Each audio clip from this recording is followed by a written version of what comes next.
श्रीमद्वायुमद्वान्तर्गतरामकृष्णवेदव्यासात्मक श्रीलक्ष्मी हयग्रीवाय नमः।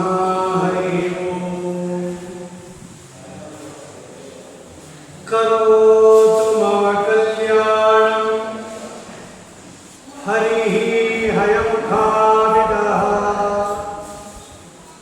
गुरुश्च मध्वनामा मे वरदोऽस्तु निरन्तरम्। आपादमौलिपर्यन्तं गुरूणाम् आकृतिं स्मरेत् तेन विघ्नाः प्रणश्यन्ति सिद्ध्यन्ति च मनोरथाः। ॐ जन्माद्यस्य यतोऽन्वयादितरतश्चार्तेष्वविघ्नस्वराट् तेने ब्रह्महृदाय आदिकवये मुह्यन्ति यं सूरयः। तेजो वारिमृदां यथा विनिमयो यत्र त्रिसर्गो मृषा धाम्ना स्वेन सदा निरस्तकुहकं सत्यं परं धीमहि। स्वस्यस्तु अशेषसतां सर्वमङ्गलानि भवन्तु।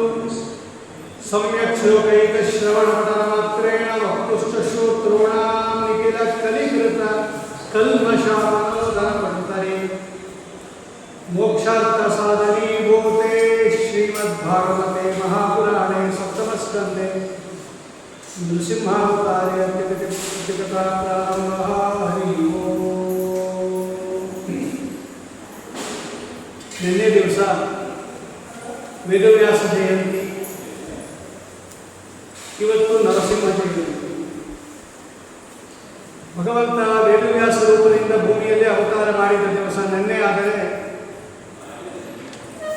ನರಸಿಂಹ ರೂಪದಿಂದ ಸ್ತಂಭದಿಂದ ಆವಿರ್ಭೂತರಾಗಿರ್ತಕ್ಕಂತಹ ದಿವಸ ಇವತ್ತು. ಇಂತಹ ಎರಡೂ ಜಯಂತಿಯನ್ನ ಅನೇಕ ಭಗವತ್ ಪ್ರೀತಿಕರವಾಗಿರ್ತಕ್ಕಂತಹ ಕಾರ್ಯಗಳೊಂದಿಗೆ ನಾವು ಮಾಡ್ತಾ ಇದ್ದೇವೆ. ಅದರಲ್ಲಿ ಭಗವಂತನಿಗೆ ತುಂಬ ಪ್ರೀತಿಕರವಾಗಿರ್ತಕ್ಕಂಥದ್ದು ಜ್ಞಾನ ಕಾರ್ಯ, ಜ್ಞಾನಪೂರ್ವಕವಾಗಿರ್ತಕ್ಕಂತಹ ಕರ್ಮ, ಅದು ಅತ್ಯಂತ ಶ್ರೇಯಸ್ಕರ. ಸುಮ್ಮನೆ ಡಂಬಾಚಾರ ಮಾಡಬಾರದು ಅಥವಾ ಅಜ್ಞಾನಪೂರ್ವಕವಾಗಿ ಮಾಡಬಾರದು. ಯಾತಕ್ಕೋಸ್ಕರ ಮಾಡ್ತಾ ಇದ್ದೀವಿ ನಾವು, ಈ ಕಾರ್ಯವನ್ನು ಮಾಡೋದ್ರಿಂದ ನಮಗೇನು ಪ್ರಯೋಜನ ಇದೆ ಅಂತ ಭಗವತ್ ಪ್ರೀತಿ, ಭಗವದ್ ಜ್ಞಾನ ಒಳ್ಳೆ ಆಚಾರ್ಯ ಬರೀತಾರೆ. ವಿಶುದ್ಧತ್ವನಿಯಲ್ಲಿ ಬರೆಯುವಾಗ ತಾನ್ಯೇವ ಸಾಧಯಿಷ್ಯಾಮಿ ಸತಾಂ ಸಜ್ಜನತೈ. ನಾನು ಇದನ್ನು ಏನು ಹೇಳಿದ್ದೀನಿ ಇದನ್ನ ಸಜ್ಜನರಿಗೋಸ್ಕರವಾಗಿ, ಸಜ್ಜನರ ಜ್ಞಾನಕ್ಕೋಸ್ಕರವಾಗಿ ಬರೀತೀನಿ ಅಂತ ಬರೀತಾರೆ. ಹೌದು, ಜ್ಞಾನವು ಕೂಡ ಅತ್ಯಂತ ಶ್ರೇಷ್ಠವಾಗಿರ್ತಕ್ಕಂಥದ್ದು. ಅಂತಹ ಜ್ಞಾನವನ್ನು ಪಡೆಯದೇ ಇದ್ರೆ ಏನು ಮಾಡಲು ಪ್ರಯೋಜನ ಇಲ್ಲ. ಆದ್ದರಿಂದ ನರಸಿಂಹಾವತಾರದ ಬಗ್ಗೆ ಸ್ವಲ್ಪ ಚಿಂತನೆ ಮಾಡಿ, ನರಸಿಂಹಾವತಾರದಲ್ಲಿ ಭಗವಂತ ನಮಗೆ ಏನು ತಿಳಿಸ್ಕೊಡ್ತಾ ಇದ್ದಾನೆ ಅವನ ಮಹಿಮೆಯನ್ನ ಅನ್ನೋದನ್ನ ಭಾಗವತದಲ್ಲಿ ವೇದವ್ಯಾಸ ದೇವರು ಬಹಳ ಸುಂದರವಾಗಿ ನಿರೂಪಣೆ ಮಾಡಿದ್ದಾರೆ. ವೇದವ್ಯಾಸ ಜಯಂತಿಯನ್ನು ಆಚರಿಸಿದಂಗಾಯಿತು, ನರಸಿಂಹ ಜಯಂತಿಯನ್ನು ಆಚರಿಸಿದಂಗಾಯಿತು. ವೇದವ್ಯಾಸ ದೇವರಿಂದ ರಚಿತವಾದದ್ದು ಭಾಗವತ. ಆ ಭಾಗವತವನ್ನು ನಾವು ಕೇಳಿದರೆ ಅವರಿಗೆ ಪ್ರೀತಿಯಾಗುತ್ತೆ. ಆ ಭಾಗವತದಲ್ಲಿ ವೇದವ್ಯಾಸ ದೇವರು ನಮಗೆ ತಿಳಿಸಿಕೊಟ್ಟಿರ್ತಕ್ಕಂಥದ್ದೇ ನರಸಿಂಹದೇವರ ಮಹಿಮಾ. ಅದನ್ನು ಚಿಂತನೆ ಮಾಡಿದರೆ ನರಸಿಂಹದೇವರಿಗೆ ಪ್ರೀತಿಯಾಗುತ್ತೆ. ಹಾಗಾಗಿ ವೇದವ್ಯಾಸ ದೇವರಿಂದ ರಚಿತವಾದ ಭಾಗವತದಲ್ಲಿ ನರಸಿಂಹಾವತಾರದ ಘಟ್ಟ ಏನಿದೆ ಇದನ್ನು ಸ್ವಲ್ಪ ಚಿಂತನೆ ಮಾಡಿದಾಗ ಭಗವಂತನ ಮಹಿಮೆ ನಮಗೆ ಅರ್ಥ ಆಗುತ್ತೆ. ನರಸಿಂಹಾವತಾರದಲ್ಲಿ ಭಗವಂತ ಅವತಾರ ಮಾಡುವ ಸಂದರ್ಭದಲ್ಲಿ ವೇದವ್ಯಾಸ ದೇವರು ಬರೆದಿರತಕ್ಕಂಥ ಶ್ಲೋಕ ಏನದು?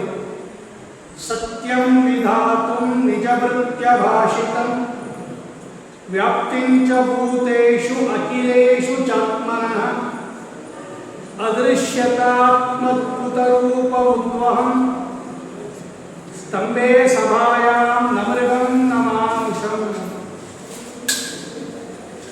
ಇದರ ಅಭಿಪ್ರಾಯ ಏನು? ತನ್ನ ಭಕ್ತರ ಮಾತನ್ನು ಸತ್ಯ ಮಾಡೋಕ್ಕೋಸ್ಕರವಾಗಿ ಇಡೀ ಚರಾಚರ ಪ್ರಪಂಚದಲ್ಲಿ ನಾನು ವ್ಯಾಪ್ತನಾಗಿದ್ದೀನಿ ಅಂತ ಜಗತ್ತಿಗೆ ತೋರಿಸೋಕ್ಕೋಸ್ಕರವಾಗಿ ಅತ್ಯದ್ಭುತವಾಗಿರತಕ್ಕಂಥ ಭಗವಂತನ ರೂಪ ಅದು. ನ ಮೃಗಂ ನ ಮಾನುಷಂ, ಪೂರ್ತಿ ಮೃಗವೂ ಅಲ್ಲದ ಪೂರ್ತಿ ಮನುಷ್ಯನೂ ಅಲ್ಲದ ರೂಪವನ್ನು ಧರಿಸಿ ಸಭಾಯಾಂ ಸ್ತಂಭೆ ಉತ್ಕೃಷ್ಟವಾಗಿರತಕ್ಕಂತಹ ರೀತಿಯಲ್ಲಿ ಆ ಸಭಾಮಂಟಪದ ಕಂಬದಲ್ಲಿ ಭಗವಂತ ಅದೃಶ್ಯತ ಕಾಣಿಸಿಕೊಂಡನು ಅಂತಿದೆ. ಇದಕ್ಕೆ ವ್ಯಾಖ್ಯಾನಕಾರರು ತುಂಬ ವ್ಯಾಖ್ಯಾನ ಬರೀತಾರೆ. ನಾವು ಅನೇಕ ಒಳ್ಳೆ ಉತ್ಕೃಷ್ಟವಾಗಿರ್ತಕ್ಕಂತಹ ರೀತಿಯಲ್ಲಿ ಅನೇಕ ಬಾರಿ ನೋಡಿದ್ದೀವಿ. ಇದು ಸತ್ಯಧರ್ಮದ ವ್ಯಾಖ್ಯಾನ. ಅದು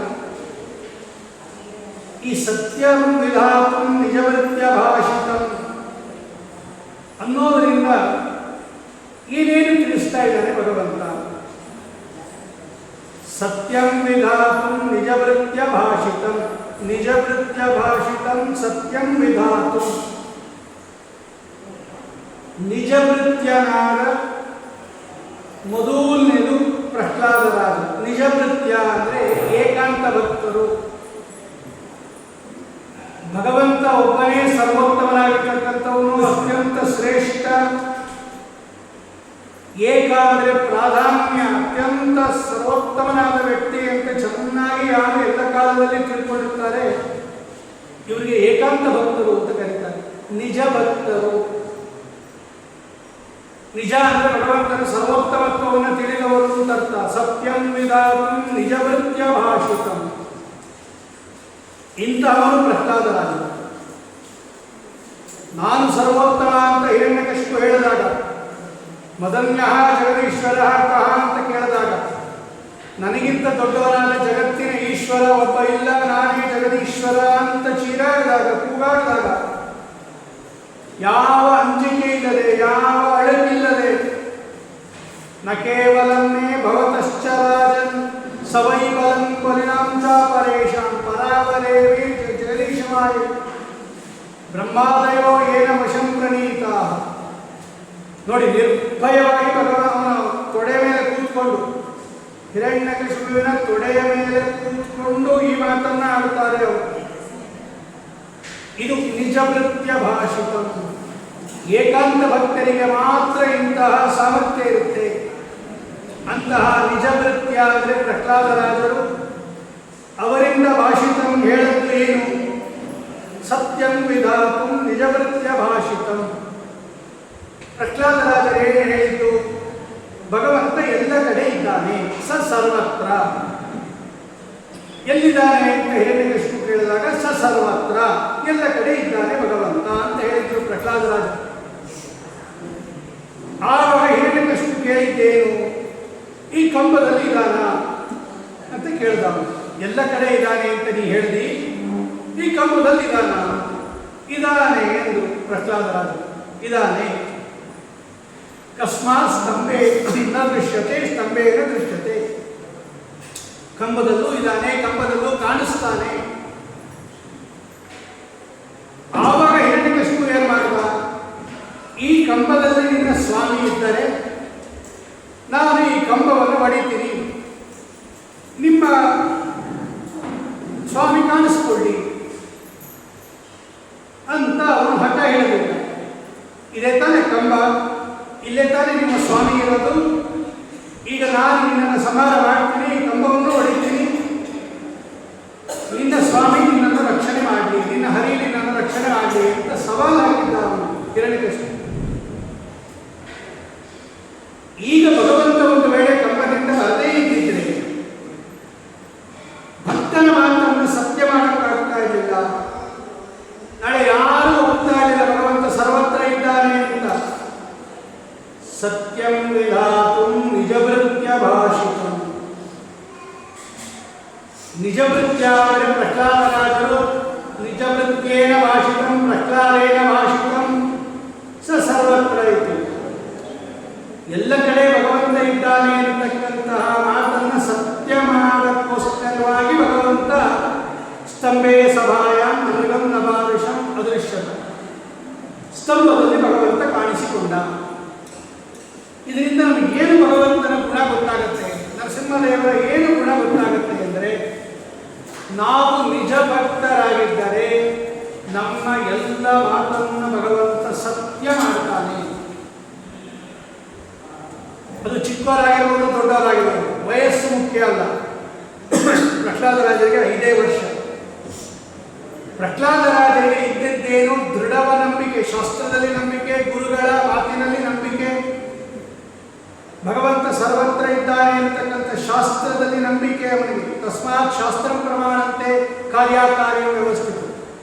ಕೃಷ್ಣ ಪರಮಾತ್ಮ ಭಗವದ್ಗೀತೆ ಹೇಳ್ತಾನೆ, ಯಾರು ನಾನು ಹೇಳಿರ್ತಕ್ಕಂಥ ಉಪದೇಶವನ್ನ ಯಾರು ಸಂಶಯ ಇಲ್ಲದೆ, ನನ್ನ ಮೇಲೆ ಅಸೂಯೆ ಇಲ್ಲದೆ ಯಾರು ನನ್ನ ಮಾತನ್ನು ನಂಬುತ್ತಾರೆ, ಕೇಳುತ್ತಾರೆ, ಅವರನ್ನು ನಾನು ಉದ್ಧಾರ ಮಾಡ್ತೀನಿ ಅಂತಾನೆ ಭಗವಂತ. ಹಾಗಾಗಿ ಸ ಸರ್ವತ್ರ ಅಂತ ಭಗವಂತ ಎಲ್ಲ ಕಡೆ ಇದ್ದಾನೆ, ಅಡಿರೇಣ ತುಣಕಷ್ಟ ಪರಿಪೂರ್ಣನಾಗಿದ್ದಾನೆ. ಅವನು ಇಲ್ಲದೆ ಇರ್ತಕ್ಕಂಥ ಜಾಗ ಇಲ್ಲ. ಎಲ್ಲಿಲ್ಲ ಭಗವಂತ, ಎಲ್ಲಿದ್ದಾನೆ ಅಂತ ಕೇಳಬಾರ್ದು, ಎಲ್ಲಿಲ್ಲ ಅಂತ ಕೇಳಬೇಕು.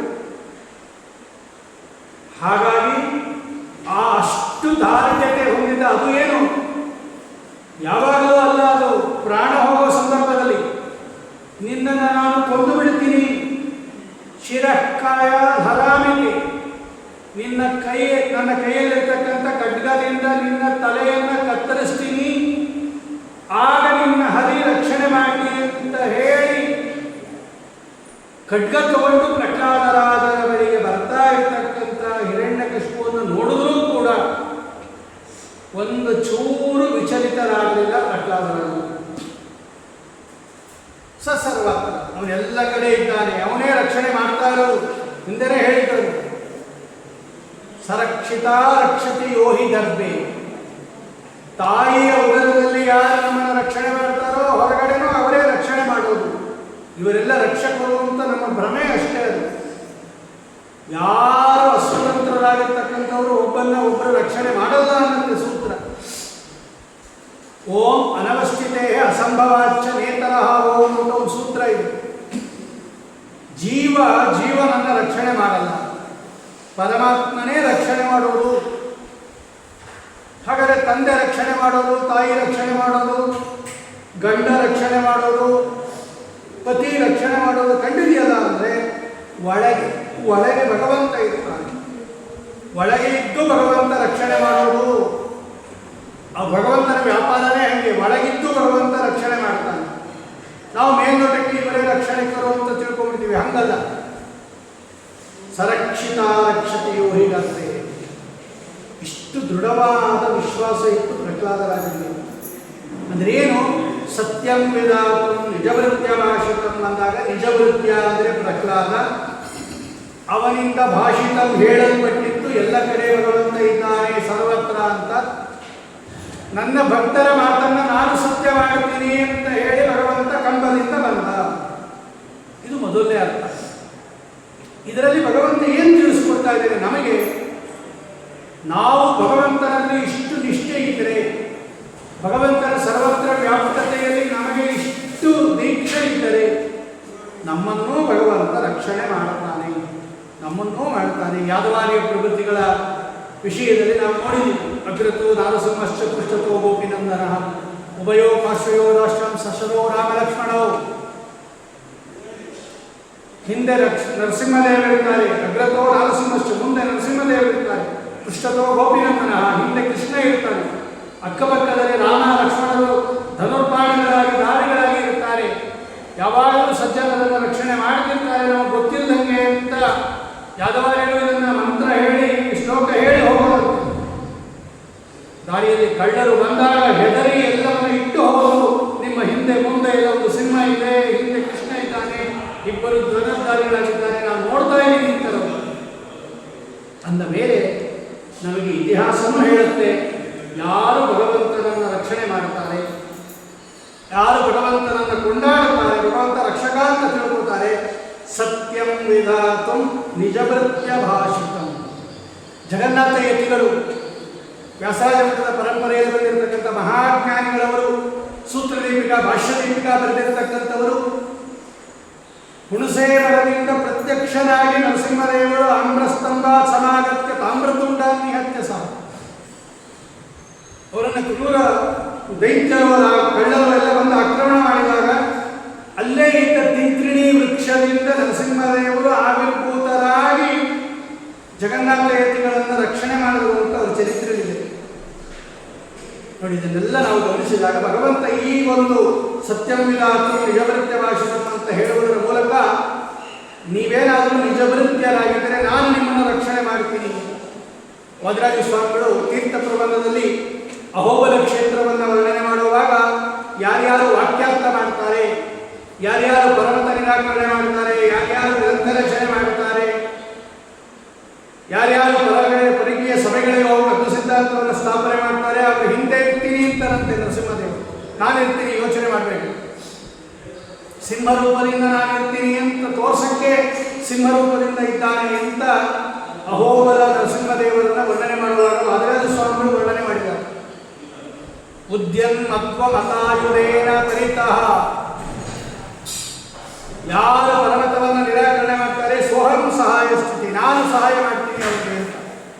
ಆದ್ದರಿಂದ ಇದನ್ನೆಲ್ಲ ಗಮನಿಸಿದಾಗ ಸತ್ಯಂ ವಿಧಾತು ನಿಜಭೃತ್ಯ ಭಾಷಿತಂ, ಪ್ರಹ್ಲಾದರಾಜರಂತಹ ಅವರೊಬ್ಬರನ್ನೇ ಅಲ್ಲ, ಪ್ರಹ್ಲಾದರಾಜರಂತಹ ಎಲ್ಲ ಭಕ್ತರನ್ನು ರಕ್ಷಣೆ ಮಾಡ್ತಾನೆ ಭಗವಂತ. ಇನ್ನ ಸತ್ಯಂ ವಿಧಾತು ನಿಜಭೃತ್ಯ ಭಾಷಿತಂ, ಭಕ್ತರಿಗೆ ಭಗವಂತ ಏನು ಹೇಳ್ತಾರಲ್ಲ ಅದನ್ನು ರಕ್ಷಣೆ ಮಾಡ್ತಾನೆ ನಮಗೆ. ಜಯ ವಿಷಯಕ್ಕೆ ಏನು ಹೇಳಿದ್ದ ಭಗವಂತ? 3 ಜನ್ಮದಲ್ಲಿ ನಾನೇ ಸಂಹಾರ ಮಾಡ್ತೀನಿ ಅಂತ ಹೇಳಿದ್ದ ಭಗವಂತ. ಶಾಪ ಕೊಟ್ಟಾಗ, ಸನಕಾದಿಗಳು ಶಾಪ ಕೊಟ್ಟಾಗ ಪರಮಾತ್ಮನನ್ನ ಕೇಳ್ಕೊತಾರೆ ಜಯ ವಿಜಯರು, ಸ್ವಾಮಿ ನೀನೇ 3 ಜನ್ಮದಲ್ಲಿ ನಮ್ಮನ್ನು ಸಂಹಾರ ಮಾಡಬಹುದು ಕೇಳಿದಾಗ ಆಗಲಿ ಅಂತ ಭಗವಂತ. ನೀವು ಅಸುರರಾಗಿ ಹುಟ್ಟಿದಾಗ 3 ಜನ್ಮದಲ್ಲಿ ನಾನೇ ಸಂಹಾರ ಮಾಡ್ತೀನಿ ಅಂತ ಹೇಳಿದ್ದ ಭಗವಂತ. ಸತ್ಯಂ ವಿಧಾತು ನಿಜಭೃತ್ಯ ಭಾಷಿತಂ, ನಿಜಭೃತ್ಯರು ಅಂದರೆ ಜಯ ವಿಜಯರು, ಅವರನ್ನ ಕುರಿತು ಭಾಷಿತಂ ತಾನೇ ಹೇಳಿದ್ದ ಭಗವಂತ. ಅಂದ್ರೇನು? ಭಗವಂತ ಯಾರಿಗೆ ಮಾತು ಕೊಡ್ತಾನೋ ಅದನ್ನು ಸತ್ಯವಾಗಿ ನಡೆಸ್ತಾನೆ. ಯಾರ್ಯಾರಿಗೆ ಭಗವಂತ ವಚನ ಕೊಟ್ಟಿದ್ದಾನೆ ನೋಡಿ ಅದನ್ನು ಸತ್ಯ ಮಾಡುತ್ತಾನೆ ಭಗವಂತ. ಅದಕ್ಕೆ ಅವನಿಗೆ ಸತ್ಯ ಸಂಕಲ್ಪ ಅಂತಾನೆ ಕರೀತಾರೆ. ಸತ್ಯಕಾಮ ಸತ್ಯ ಸಂಕಲ್ಪ ಸೋ ಅನ್ವೇಷಿತವ್ಯ ಸೋ ವಿಜಿಗೀಷಿತವ್ಯ. ಏವತ್ತು ನಮಗೆ ವರ ಕೊಟ್ಟರೆ ಬೇರೆಯವರು ಆಗತ್ತೋ ಇಲ್ಲೋ. ಈಗ ನೋಡಿ ರುದ್ರದೇವರು ವರ ಕೊಟ್ಬಿಟ್ರು, ಯಾರ ತಲೆ ಮೇಲೆ ಕೈ ಇಟ್ಟು ಸಾಯಿದೆ ಅಂತ. ಅದನ್ನ ನೆರವೇರಿಸಕ್ಕಾಗದೇ ಓಡಾಡ್ಕೊಂಡ್ಬಂದ್ರು. ಸತ್ಯಂ ವಿಧಾತು ನಿಜಭೃತ್ಯ ಭಾಷಿತಂ, ಭಗವಂತ ಕೊಟ್ಟ ವರ, ಬೇರೆಯವರು ಕೊಟ್ಟ ವರ ಎಲ್ಲ ಎಷ್ಟೋ ಸಲ ಹಿಂದೆ ಮುಂದೆ ಆಗೋಗ್ಬಿಟ್ಟಿದೆ. ಆದರೆ ಅವಧ್ಯತ್ವ ವರ ಇತ್ತು, ಎಷ್ಟೋ ಜನ ಅವಧ್ಯತ್ವ ವರ ಕೊಟ್ಟಿದ್ರು, ರುದ್ರದೇವರು ಬ್ರಹ್ಮದೇವರು ಎಲ್ಲ ಹೊರಟು. ಆದರೆ ಭಗವಂತ ಕೊಟ್ಟ ವರ, ಭಗವಂತ ಕೊಟ್ಟ ಮಾತು ಸತ್ಯಂ ವಿಧಾತು. ನಮಗೇನಾದರೂ ಭಗವಂತ ಅನುಗ್ರಹ ಮಾಡಿದ್ರೆ ನಿಮ್ಮನ್ನು ನಾನು ಮೋಕ್ಷಕ್ಕೆ ಕರ್ಕೊಂಡು ಹೋಗ್ತೀನಿ, ನಾನು ನಿಮ್ಮನ್ನು ಮುಕ್ತಿಗೆ ಒಯ್ತೀನಿ, ಯೋಚನೆ ಮಾಡಬೇಡ್ರಿ. ಭಗವಂತ ಕರ್ಕೊಂಡು ಹೋಗೇ ಹೋಗ್ತಾನೆ ಅನ್ನೋದು ಸತ್ಯಂ ವಿಧಾತು ನಿಜಭೃತ್ಯ ಭಾಷಿತಂ. ನಿಜಭೃತ್ಯರಾದ ಜಯ ವಿಜಯರನ್ನ ಕುರಿತು ಸ್ವಯಮೇವ ಭಾಷಿತಂ, ತಾನೇ ಹೇಳಿದ್ದ ಭಗವಂತ. 3 ಜನ್ಮದಲ್ಲಿ ನಾನು ನಿಮಗೆ ಸಂಹಾರ ಮಾಡ್ತೀನಿ ಅಂತ. ಅಲ್ಲ, ಸಂಹಾರ ಮಾಡ್ತೀನಿ ಅಂತಿದ್ದ, ಅದೇನು ದೊಡ್ಡ ವರ ಅಂತ ಕೇಳಬೇಡಿ. ಅವ್ರು ಸಂಹಾರ ಆಗದೆ ಇದ್ದರೆ ಅವರಿಗೆ ದೈತ್ಯ ಜನ್ಮ ಹೋಗ್ತಾನೆ ಇರಲಿಲ್ಲ. ಇದು ಭಗವಂತ ಅವರಿಗೆ ಮಾಡಿದ ಅನುಗ್ರಹ. ಯಾಕೆಂದ್ರೆ ಅವರಿಗೆ ಬೇರೆ ಬ್ರಹ್ಮದೇವರ ವರ ಇತ್ತು, ಬೇರೆ ಯಾರು ಸಂಹಾರ ಮಾಡೋಕ್ಕಾಗ್ತಾ ಇರಲಿಲ್ಲ. ಈ ಯಾರು ಹಿರಣ್ಯಕಶಿಪುವನ್ನ ಅವ್ರಿಗೆ ಯಾರು ಸಂಹಾರ ಮಾಡೋಕ್ಕಾಗದೇ ಇದ್ದಿದ್ರೆ ಅವ್ರು 1 ಜನ್ಮನೂ ಹೋಗ್ತಾ ಇರಲಿಲ್ಲ. ಅವ್ರು 3 ಜನ್ಮ ಕಳಿಬೇಕು. 3 ಜನ್ಮ ಕಳೆದು ಮತ್ತೆ ಅವರು ವಾಪಸ್ ಬರಬೇಕು ವೈಕುಂಠ ಲೋಕಕ್ಕೆ. ಸತ್ಯಂ ವಿಧಾತು ನಿಜಭೃತ್ಯ ಭಾಷಿತಂ ಭಗವಂತ ಹೇಳ್ದ, ನಾನು ಸಂಹಾರ ಮಾಡ್ತೀನಿ, ನಿಮ್ಮನ್ನು ಯೋಚನೆ ಮಾಡಬೇಡ್ರಿ. ನೋಡಿ, ಹಿರಣ್ಯಕಶಿಪು ಆದಾಗ ನರಸಿಂಹ ರೂಪದಿಂದ ತಾನೇ ಸಂಹಾರ ಮಾಡ್ಯಾನ. ಹಿರಣ್ಯಾಕ್ಷನನ್ನು ವರಾಹ ರೂಪದಿಂದ ಸಂಹಾರ ಮಾಡ್ಯಾನ. ಹಿರಣ್ಯಕಶಿಪುವನ್ನ ನರಸಿಂಹ ರೂಪದಿಂದ ಸಂಹಾರ ಮಾಡಿದ್ದಾನೆ. ರಾವಣ ಕುಂಭಕರ್ಣ ಆದಾಗ ರಾಮರೂಪದಿಂದ ಸಂಹಾರ ಮಾಡ್ಯಾನ. ಶಿಶುಪಾಲ ದಂತವಕ್ರಾದಾಗ ಕೃಷ್ಣರೂಪದಿಂದ ಸಂಹಾರ ಮಾಡಿದ್ದಾನೆ. ನೋಡಿ, ಆ ಸಂಹಾರ ಮಾಡಿದ್ದಕ್ಕೇನೆ ಅವರು ಮತ್ತೆ ವೈಕುಂಠಕ್ಕೆ ಹೋದರು ದ್ವಾರಪಾಲಕರಾಗಿ. ಇಲ್ಲದಿದ್ದರೆ ಅವರು ಅಸುರ ಜನ್ಮದಲ್ಲೇ ಇರಬೇಕಾಗಿತ್ತು. ಅಂದರೆ ಭಗವಂತ ನಮಗೆ ಏನು ಮಾತು ಕೊಡ್ತಾನೋ ಅದನ್ನು ನಡೆಸ್ತಾನೆ. ಅದರಲ್ಲಿ ಸಂಶಯನೇ ಪಡಬೇಡ್ರಿ. ಸತ್ಯಂ ವೇದಾತಂ ನಿಜವೃತ್ಯ ಭಾಷಿತಂ. ಏನು ಹೇಳಿದ್ದಾರೆ ಭಗವಂತ ನಮಗೆ? ಅನನ್ಯಾಶ್ಚಿಂತಯಂತೋ ಮಾಂ ಯೇ ಜನಾ ಪರ್ಯುಪಾಸತೆ ತೇಷಾಂ ನಿತ್ಯಾಭಿಯುಕ್ತಾನಾಂ ಯೋಗಕ್ಷೇಮಂ ವಹಾಮ್ಯಹಂ. ನಾವು ನಂಬಿಕೆ ಇಟ್ಟಿಲ್ಲ ಭಗವಂತನ ಹತ್ರ, ನಾವು ನಂಬಿಕೆ ಇಟ್ಟಿಲ್ಲ ಭಗವಂತನಲ್ಲಿ. ಆದರೆ ಭಗವಂತ ನಂಬಿಕೆ ಇಟ್ಟವರನ್ನ ರಕ್ಷಣೆ ಮಾಡೇ ಮಾಡಿದ್ದಾನೆ. ನೂರಾರು ಕಥೆಗಳಿದೆ. ಧ್ರುವರಾಜನ ಕಥೆ ಇದೆ, ಅಂಬರೀಷನ ಕಥೆ ಇದೆ. ಚಕ್ರದಿಂದ ಭಗವಂತ ರಕ್ಷಣೆ ಮಾಡಿಲ್ಲ, ದುರ್ವಾಸರ ಶಾಪದಿಂದ ಭಗವಂತ ರಕ್ಷಣೆ ಮಾಡಲಿಲ್ಲ, ಗಜೇಂದ್ರನನ್ನು ರಕ್ಷಣೆ ಮಾಡಿಲ್ವಾ, ದ್ರೌಪದಿಯನ್ನು ರಕ್ಷಣೆ ಮಾಡಲಿಲ್ವಾ, ಅಜಾಮಿಳನನ್ನು ರಕ್ಷಣೆ ಮಾಡಲಿಲ್ವಾ, ಪಾಂಡವರನ್ನು ರಕ್ಷಣೆ ಮಾಡಲಿಲ್ವಾ? ಯಾರನ್ನು ರಕ್ಷಣೆ ಮಾಡಲಿಲ್ಲ ಭಗವಂತ. ಅದನ್ನು ಭಗವಂತ ಹೇಳ್ತಾರೆ, ನಾನು ನಿಮಗೆ ಅಭಯವನ್ನು ಕೊಟ್ಟಿದ್ದೀನಿ, ನೀವು ಹಂಗಿರ್ಬೇಕಷ್ಟೇ, ನಾನು ರಕ್ಷಣೆ ಮಾಡ್ತೀನಿ. ಇದು ಮೂರನೇದು.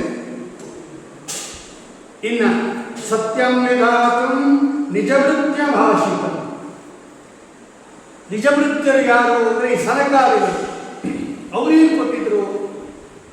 ಜಯ ವಿಜಯನಿಗೆ ಶಾಪ ಕೊಡುವಾಗ ಸನಕಾದಿಗಳೇನು ಹೇಳಿದರು ಅಂದರೆ 3 ಜನ್ಮದಲ್ಲಿ ನೀವು ಅಸುರರಾಗಿ ಆಮೇಲೆ ನೀವು ವಾಪಸ್ಸು ವೈಕುಂಠಕ್ಕೆ ಬಂದ್ರಿ ಅಂತ ಹೇಳಿದ್ರು ಅವರು. ಈಗ 3 ಜನ್ಮ ಕಳಿಬೇಕಾದ್ರೆ ಮೊದಲ ಜನ್ಮ ಕಳಿಬೇಕಲ್ವಾ? ಮೊದಲನೇ ಜನ್ಮ ಕಳೀದೇ ಇದ್ರೆ 3ನೇ ಜನ್ಮ ಹೆಂಗೆ ಕಳಿಯುತ್ತೆ? 3 ಜನ್ಮ ಕಳೆದು ಮತ್ತೆ ನೀವು ವೈಕುಂಠಕ್ಕೆ ಬಂದ್ರಿ ಅಂತ ಹೇಳಿದ್ರು. ಮೊದಲನೇ ಜನ್ಮ ಕಳೀದೇ ಇದ್ದಿದ್ರೆ 2ನೇ ಜನ್ಮ ಕಳೆಯಲ್ಲ, 2ನೇ ಜನ್ಮ ಕಳೀದೇ ಇದ್ರೆ 3ನೇ ಜನ್ಮ ಕಳೆಯಲ್ಲ, 3ನೇ ಜನ್ಮ ಕಳೀದೇ ಇದ್ರೆ ವಾಪಸ್ ವೈಕುಂಠಕ್ಕೆ ಹೋಗಕ್ಕಾಗಲ್ಲ.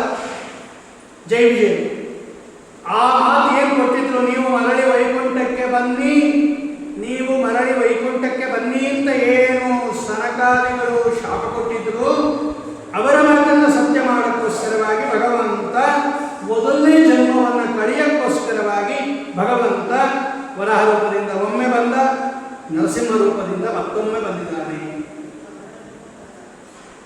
ಇನ್ನು ದೈತ್ಯನ ಮಾತು ಅದು ಸತ್ಯ ಮಾಡ್ತಾನೆ ಭಗವಂತ. ದೈತ್ಯರು ಏನೇನೋ ಅಪೇಕ್ಷೆ ಪಟ್ಟಿರ್ತಾರೆ. ಕೆಲವರೆಲ್ಲ ಏನೇನೋ ವರಗಳನ್ನು ಕೇಳಿಬಿಡ್ತಾರೆ. ನಾನು ವೃಷಭಾಚಲದ ಕಥೆ ಕೇಳಿದ್ವಿ. ನಾವು ವೃಷಭಾಸುರ ನಿಮ್ಮ ಜೊತೆ ಯುದ್ಧ ಆಡಬೇಕು ಅಂದ ಅವನು. ನಾವು ಭಗವಂತ ಪ್ರತ್ಯಕ್ಷನಾದರೆ ಮೋಕ್ಷ ಕೊಡು, ಅದು ಕೊಡು, ಇದು ಕೊಡು, ಸಂತಾನ ಕೊಡು, ಮನೆ ಕೊಡು, ಆರೋಗ್ಯ ಕೊಡು, ಆಯುಷ್ಯ ಕೊಡು ನಾವು ಕೇಳಿದ್ರೆ ಯುದ್ಧ ವೀಕ್ಷಾಂಚ ದೇಹಿಮೆ ಅಂತಾನೆ ಅವನು. ಮೊನ್ನೆ ಕಾಲಿ ಕೇಳಿದ್ವಿ ವೃಷಭಾಚಲದ ಕಥೆಯನ್ನು. ಭಗವಂತ ಹ್ಞೂ ಅಲ್ಲ, ಯುದ್ಧ ಆಡ್ಬೇಕೇನಪ್ಪ ನನ್ನ ಹತ್ರ ಆಡು. ನೋಡಿ, ಏನು ಬೇಕಾದರೂ ಕೊಡ್ತಕ್ಕಂಥ ಏಕೈಕ ವ್ಯಕ್ತಿ ಅಂದರೆ ಭಗವಂತ. ಯಾರ್ಯಾರು ಏನೇನು ಅವರು ದೂರ್ವಾಸ ಋಷಿಗಳು ಬಂದರು ರಾಮದೇವರ ಹತ್ರ, ರಾಮ ನಾನು ಈಗ ಊಟ ಮಾಡಬೇಕು, ಒಳ್ಳೆ ಭೋಜನ ಮಾಡಬೇಕು, ತಯಾರು ಮಾಡಿರಬಾರ್ದು, ಈಗ ತಯಾರು ಮಾಡಬಾರ್ದು. ನೋಡ್ರಿ, ಮಾಡಿಟ್ಟಿರಬಾರ್ದು, ಈಗ ಒಲೆ ಹೊರಿಸಿ ರೆಡಿ ಮಾಡಿ ತಯಾರು ಮಾಡಬಾರ್ದು. ಲೋಕದಲ್ಲಿ ಎರಡೇ, ಸಿದ್ಧ ಮಾಡಿರ್ತಾರೆ ಅಥವಾ ತಯಾರು ಮಾಡ್ತಾರೆ. ರೆಡಿ ಮಾಡಿ ಇಟ್ಟಿರ್ತಾರೆ ಅಥವಾ ಈಗ ಒಲೆ ಹೊರಿಸಿ ಮಾಡ್ತಾರೆ, ಎರಡೇ ತಾನೆ. ಸಿದ್ಧಂ ನ ದೇಯಂ ನ ಸಾಧ್ಯಂ. ಮಾಡಿಟ್ಟಿರಬಾರ್ದು, ಈಗ ಹೊಸದಾಗಿ ಮಾಡಬಾರ್ದು, ಈ ಥರ ಊಟ ಬೇಕು ಅಂದರು. ತಥಾಸ್ತು ಅಂತ ಭಗವಂತ ಸುಮ್ಮನೆ ಹಿಂಗೆ ಕೈ ಚಾಚಿದ ಮುಂದೆ ಅವನ ಬೆರಳುಗಳಿಂದ ಭಕ್ಷ್ಯ ಭೋಜ್ಯ ಲೇಖ್ಯ ಪೇಯ ಎಲ್ಲ ಬಂದಿದೆ. ನೋಡಿ, ಹಿಂಗಂತ ಭಗವಂತ ಈಗ ಸೃಷ್ಟಿ ಮಾಡಿದ್ದು, ಹಿಂದೆ ಇಲ್ಲ. ಈಗ ತಯಾರು ಮಾಡ್ತಾ ಇಲ್ಲ ನಾನು, ಒಲೆಗೆಲೆ ಹಚ್ಚಿ ಇಂಥರ ಸಾಮಗ್ರಿ ಪಾತ್ರೆ ಏನಿಲ್ಲ ತಗೋ ಅಂತ. ಯಾವ ಯಾವ ಭಕ್ತರು ಏನೇನು ಕೇಳಿದಾರೋ ಎಲ್ಲ ಕೊಟ್ಟಿದ್ದಾರೆ ಭಗವಂತ. ಏನು ಬೇಕಾದರೂ ಕೊಡ್ತಾರೆ ಭಗವಂತ. ಆಗಿರ್ತಕ್ಕಂಥದ್ದು ಅವನೊಬ್ಬನಿಗೆ ಮಾತ್ರ ಸಾಧ್ಯ. ಹಾಗಾಗಿ ಹಿರಣ್ಯಕಶಿಪು ಏನು ಕೇಳಿದ್ದು, ಮೇಲೆ ಮರಣ ಬರಬಾರ್ದು, ಕೆಳಗೆ ಮರಣ ಬರಬಾರ್ದು, ಹಗಲು ಬರಬಾರ್ದು, ರಾತ್ರಿ ಬರಬಾರ್ದು, ಒಳಗೆ ಬರಬಾರ್ದು, ಹೊರಗೆ ಬರಬಾರ್ದು, ಪ್ರಾಣಿಯಿಂದ ಬರಬಾರ್ದು, ಮನುಷ್ಯರಿಂದ ಬರಬಾರ್ದು, ಹಸುವಿಂದ ಬರಬಾರ್ದು, ಯಸುವಿಂದ ಬರಬಾರ್ದು, ರಾತ್ರಿ ಬರಬಾರ್ದು, ಹಗಲು ಬರಬಾರ್ದು, ಈ ತರ ವರ ಕೇಳಿದ್ದ ಅವನು. ಯಾರನ್ನ? ಬ್ರಹ್ಮದೇವರನ್ನ. ಸತ್ಯಂ ವೇದಾತು ನಿಜ ಭೃತ್ಯ ಭಾಷಿತಂ. ನಿಜ ಅಂದ್ರೆ ಬ್ರಹ್ಮದೇವರು, ನಿಜ ಭೃತ್ಯ ಅಂದ್ರೆ ಬ್ರಹ್ಮದೇವರ ಭೃತ್ಯ, ನಿಜ ಭೃತ್ಯ ಅಂದ್ರೆ ಬ್ರಹ್ಮದೇವರ ಭೃತ್ಯ. ಒಳ್ಳೆ ಉತ್ಕೃಷ್ಟವಾಗಿರ್ತಕ್ಕಂತಹ ಬ್ರಹ್ಮದೇವರ ಭಕ್ತ ಹಿರಣ್ಯಕಶಿಪು. ಅವನು ಕೇಳಿದ್ದೇನು? ಬೇರೆ ಎಲ್ಲ ಏನೋ ಟೈಮು ನಾವು ಅಡ್ಜಸ್ಟ್ ಮಾಡ್ಕೊಳ್ಬೋದು. ಒಳಗೆ ಬೇಡ ಹೊರಗೆ ಬೇಡ ಅಂದರೆ ನಮ್ಮ ಬುದ್ಧಿನೂ ಓಡುತ್ತೆ, ಮಧ್ಯದಲ್ಲಿ ಕೂತ್ಕೋಬೋದು. ಹಗಲು ಬೇಡ ರಾತ್ರಿ ಬೇಡ ಅಂದರೆ ಸಂಧ್ಯಾ ಕಾಲದಲ್ಲಿ ಮಾಡ್ಬೋದು. ನಮೃಗಂನ ಅಂಶವಂತೂ ಆಗೋದೇ ಇಲ್ಲ, ಸಾಧ್ಯವೇ ಇಲ್ಲ. ಈ ಕೆಲವರು ಬರ್ತಾರೆ, ಸಾಯಂಕಾಲದೊತ್ತು ನಾವು ಕೊಡೋದಿಲ್ಲ ಅಂತಾರೆ. ಬೆಳಗ್ಗೆ ಬಂದರೆ ಸಾಯಂಕಾಲ ಬನ್ನಿ ಅಂತಾರೆ, ಸಾಯಂಕಾಲ ದೀಪ ಹಚ್ಚು ಬಂದರೆ ಕೊಡೋಲ್ಲ ಅಂತಾರೆ. ಮಧ್ಯಾಹ್ನ ಟೈಮಲ್ಲಿ ಹೋಗಿಸ್ಕೊಂಬಂದ್ಬಿಡ್ಬೋದು ನಾವು. ಅವಾಗ ಅದು ಬೆಳಗ್ಗೆನೂ ಅಲ್ಲ ರಾತ್ರಿನೂ ಅಲ್ಲ, ದೀಪನೂ ಹಚ್ಚಿರಲ್ಲ, ಏನೋ ಅಡ್ಜಸ್ಟ್ ಮಾಡ್ಬೋದು, ಬೇರೆ ಇಲ್ಲ. ಆದರೆ ನಮೃಗಂ ನಮಾನುಷಂ ಇದೆಯಲ್ಲ, ಇದು ಸಾಧ್ಯವೇ ಇಲ್ಲ.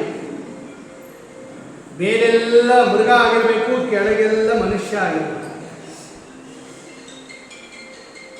ಇದು ಲೋಕವಿಲಕ್ಷಣ ರೂಪ ಭಗವಂತ. ನೋಡು, ಅಂಥ ರೂಪ ತಗೊಂಡು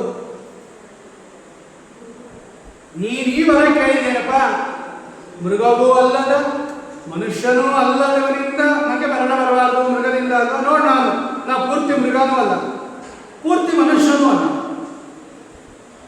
ನಾನು ಸಂಹಾರ ಮಾಡ್ತೀನಿ ನಿನ್ನನ್ನು ಅಂತ ಹೇಳಿ ಭಗವಂತ ವಿಶೇಷವಾಗಿರ್ತಕ್ಕಂತಹ ಎರಡೂ ಸೇರಿರುತ್ತಾನೆ ಭಗವಂತ. ಅದರಲ್ಲಿ ಮೇಲೆ ಮೃಗವೂ ಇದೆ, ಇಬ್ಬಗೆಯಾಗಿ ಕೊರವಂಟ ಅಂತಾರೆ. ಇಬ್ಬಗೆಯಾಗಿ ಎರಡು ರೂಪದಿಂದ ಭಗವಂತ ಹೊರಗೆ ಬರ್ತಾ ಇದ್ದಾನೆ. ವಿಜಯದಾಸರು ಸುಳಾದಿಯಲ್ಲಿ ಬರೀತಾರೆ. ಆದ್ದರಿಂದ ಯಾರ್ಯಾರು ಏನೇನು ಅಪೇಕ್ಷೆ ಪಟ್ಟಿದ್ದಾರೆ ಅದೆಲ್ಲವನ್ನ ಈಡೇರಿಸ್ತಾನೆ. ನೋಡಿ, ಅವನು ದೈತ್ಯನಾದರೂ ಕೂಡ ವರ ಅವನ್ನ ಸತ್ಯ ಮಾಡಿದ ಭಗವಂತ. ಅವನೇನು ಈ ಥರ ಇದ್ರೆ ನನ್ನನ್ನು ಯಾರು ಸಂಹಾರ ಮಾಡೋಕ್ಕಾಗೋದಿಲ್ಲ. ಭಗವಂತ ಹೇಳಿದ, ನಾ ಮಾಡ್ತೀನಿ ನೋಡು, ನಿಮ್ಮ rules and regulation, terms and condition ಎಲ್ಲ ಫಿಟ್ ಆಗಿ ನಾನು ನಿನ್ನ ಸಂಹಾರ ಮಾಡ್ತೀನಿ. ಅತ್ಯದ್ಭುತ ವ್ಯಾಪಾರ ಭಗವಂತ. ಸತ್ಯಂ ವಿಧಾತುಂ ನಿಜಭೃತ್ಯ ಭಾಷಿತಂ. ಇನ್ನು ನಿಜಭೃತ್ಯ ಭಾಷಿತಂ ಅಂದರೆ ನಿಜಭೃತ್ಯರು ಅಂದರೆ ಬ್ರಹ್ಮದೇವರು. ಪ್ರಹ್ಲಾದರಾಜರಿಗಿಂತ ದೊಡ್ಡ ಭಕ್ತರು ಬ್ರಹ್ಮದೇವರು. ನಿಜಭೃತ್ಯ ಅಂದರೆ ಬ್ರಹ್ಮದೇವರು. ಆ ಬ್ರಹ್ಮದೇವರು ತಥಾಸ್ತು ಅಂದ್ಬಿಟ್ಟಿದ್ರು. ನೋಡಿ, ವರ ಕೇಳಿದಾಗ, ಹಿರಣ್ಯಕಶಿಪು ವರ ಕೇಳಿದಾಗ ಬ್ರಹ್ಮದೇವರು ತಥಾಸ್ತು ಅಂದ್ಬಿಟ್ರು. ಮೊದಲು ಹೇಳಿದ್ರು, ಯಾರು ಇಂಥ ವರ ಕೇಳೇ ಇಲ್ಲ, ತುಂಬ ಅಪೂರ್ವವಾಗಿರ್ತಕ್ಕಂಥ ವರ ಕೇಳ್ಕೊತಾ ಇಲ್ಲ ಅಂತ ಹೇಳಿದ್ರು. ಆದರೂ ತಥಾಸ್ತು ಅಂದ್ಬಿಟ್ರು. ಒಂದು ವೇಳೆ ಭಗವಂತ ಏನಾದರೂ ನರಸಿಂಹ ರೂಪದಿಂದ ಬಾರದೇ ಇದ್ದಿದ್ರೆ ಯಾರು ಸಂಹಾರ ಮಾಡೋಕ್ಕೆ ಆಗ್ತಾ ಇರಲಿಲ್ಲ. ಆಗ ಲೋಕದಲ್ಲಿ ಅಂತಹ ವಿಲಕ್ಷಣ ಪ್ರಾಣಿ ಇಲ್ಲವೇ ಇಲ್ಲ. ಒಂದು ಸಿಂಹ ಆಗಿರಬೇಕು ಅಥವಾ ಮನುಷ್ಯ ಆಗಿರಬೇಕು, ಇಬ್ಬರಿಂದನೂ ಮರಣ ಬೇಡ ಅಂತ ಕೇಳ್ಬಿಟ್ಟು ಯಾರು? ಬ್ರಹ್ಮದೇವರು ಗೊತ್ತು, ನಮ್ಮ ಸ್ವಾಮಿ ನೋಡ್ಕೋತಾನೆ ಅಂತ. ಸತ್ಯಂ ವಿಧಾತುಂ ನಿಜಭೃತ್ಯ ಭಾಷಿತಂ. ಬ್ರಹ್ಮದೇವರ ಮಾತು ಯಾವತ್ತೂ ಸುಳ್ಳು ಮಾಡಲ್ಲ ಭಗವಂತ, ಯಾವತ್ತೂ ಮಾಡಲ್ಲ. ಅಂತಹ ತನ್ನ ಭೃತ್ಯನಾಗಿರ್ತಕ್ಕಂತಹ ಬ್ರಹ್ಮದೇವರ ಮಾತನ್ನ ಸತ್ಯ ಮಾಡೋಕ್ಕೋಸ್ಕರವಾಗಿ ಭಗವಂತ ನರಸಿಂಹ ರೂಪದಿಂದ ಬಂದ. ಮನುಷ್ಯನಾಗೂ ಬಂದ, ಸಿಂಹನಾಗೂ ಬಂದ, ಎರಡೂ ಸೇರ್ಕೊಂಡೇ ಬಂದ್ಬಿಟ್ಟ ಭಗವಂತ. ಇನ್ನು ಒಳ್ಳೆ ಉತ್ಕೃಷ್ಟವಾಗಿರ್ತಕ್ಕಂತಹ ರೀತಿಯಲ್ಲಿ ನಿಜಭೃತ್ಯ, ಒಳ್ಳೆ ಉತ್ಕೃಷ್ಟವಾಗಿರ್ತಕ್ಕಂತಹ ರೀತಿಯಲ್ಲಿ